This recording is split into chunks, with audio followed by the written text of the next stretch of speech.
Hi అండి. నమస్కారం. నేను బెల్లపు సురేష్‌ని. హైకోర్ట్ అడ్వకేట్‌ని. రియల్ ఎస్టేట్‌లో జరిగిన మోసాల గురించి మన సబ్‌స్క్రైబర్స్‌ని అలర్ట్ చేయాలన్న ఉద్దేశ్యంతో ఈరోజు రియల్ ఎస్టేట్‌లో జరిగిన ₹200,00,00,000 భారీ స్కామ్ గురించి ఈరోజు ఈ వీడియోలో నేను మీకు తెలియజేస్తాను.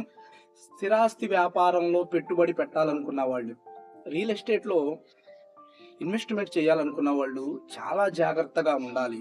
మరీ ముఖ్యంగా లేటెస్ట్‌గా జరిగిన ఒక స్కామ్ గురించి నేను మీకు తెలియజేస్తాను.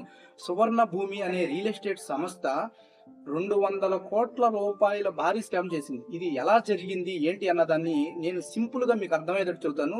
నేను అబ్జర్వేషన్ చేసిన దాని ప్రకారం 2 పాయింట్స్‌ని ఫైండ్ ఔట్ చేయడం జరిగింది. ఫస్ట్ పాయింట్ వచ్చేసి హై పబ్లిసిటీని క్రియేట్ చేశారు ఈ సంస్థ. సువర్ణ భూమి అనే ఈ రియల్ ఎస్టేట్ సంస్థ వాళ్ళ వెంచర్‌లో ఓపెన్ ఫ్లాట్స్‌ని కొనండి అంటూ రామ్ చరణ్, కె. విశ్వనాథ్, బాలసుబ్రహ్మణ్యం గారి ద్వారా సినీ ప్రముఖుల చేత హై పబ్లిసిటీని క్రియేట్ చేస్తూ టీవీలో అడ్వర్టైజ్మెంట్స్ ఇస్తూ ప్రజలని అట్రాక్ట్ చేశారు. ప్రజలను చీట్ చేశారు, ఫ్రాడ్ చేశారు. సెకండ్ పాయింట్ వచ్చేసేసి బైబ్యాక్ ఇన్వెస్ట్మెంట్ అనే పాయింట్‌ని తీసుకొచ్చారు. ఈ యొక్క సువర్ణ భూమి అనే రియల్ ఎస్టేట్ సంస్థ ఈ యొక్క పాయింట్‌ని తీసుకొచ్చారు. దేనికంటే ఇది కూడా అట్రాక్ట్ చేసే విధంగా చీట్ చేశారు. చూడండి, బైబ్యాక్ ఇన్వెస్ట్మెంట్ అంటే ఏంటంటే, మీరు మా సంస్థలో, మా వెంచర్‌లో, మా ఫ్లాట్స్‌ని మీరు గనుక కొన్నట్లయితే 1 ఇయర్ తర్వాత ఆ యొక్క ప్రాపర్టీని మేము కొనుక్కుంటాము.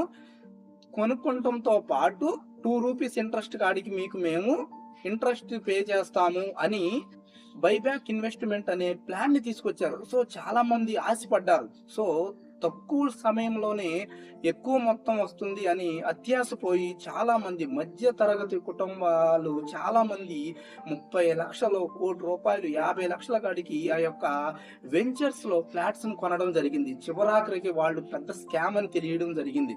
సో మన తెలుగు రాష్ట్రాల్లో ప్రజల్ని చాలా ఈ యొక్క సినీ ప్రముఖుల చేత అడ్వర్టైజ్మెంట్ చేసి అట్రాక్ట్ చేశారు. సో ఈ విధంగా ఫ్రాడ్ చేస్తారు. రియల్ ఎస్టేట్ లో ఈ యొక్క స్థిరాస్తి భూముల విషయాల్లో గానీ, స్థిరాస్తి వ్యాపారాల్లో ఇన్వెస్ట్మెంట్ చేయాలనుకున్న వాళ్ళు చాలా జాగ్రత్తగా ఉండాలి. సో ఆ ఉద్దేశంతోనే తెలియజేద్దామని నేను తెలియజేశాను. ప్రతి ఒక్కళ్ళు ఏదో టై కట్టుకుని ఏదో హడావుడి చేసి దీంట్లో ఇన్వెస్ట్మెంట్ చేయండి, ఈ ఫ్లాట్ కొనండి, ఈ వెంచర్లో ఈ హౌస్ తీసుకోండి అంటారు. మీరు నమ్మవద్దు. ఎందుకంటే స్థిరాస్తిలో అంటే ఏదైనా గొడవ వచ్చిందంటే కోర్టుల చుట్టూరు తిరగడం మామూలు విషయం కాదు. నరకం అనుభవిస్తారు.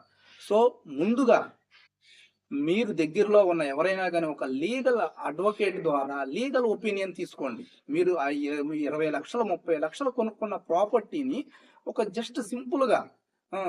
ఒక కొంత ఫీజ్ ఇచ్చి ఒక 2000 ఎంత ఒక 5000 లోపే ఉండిద్ది. లీగల్ ఒపీనియన్ తీసుకోవడం ద్వారా ఆ ప్రాపర్టీని మీరు కొనొచ్చా? లేదా? అన్న క్లారిటీ మీకొచ్చిద్ది. సో, హ్మ్, మీరు ప్రచారాలు చూసి మోసపోకండి. స్థిరాస్తుల విషయంలో, ఆస్తుల విషయంలో చాలా జాగ్రత్తగా ఉండండి. సో మరిన్ని వీడియోల కోసం like and subscribe. Thank you so much.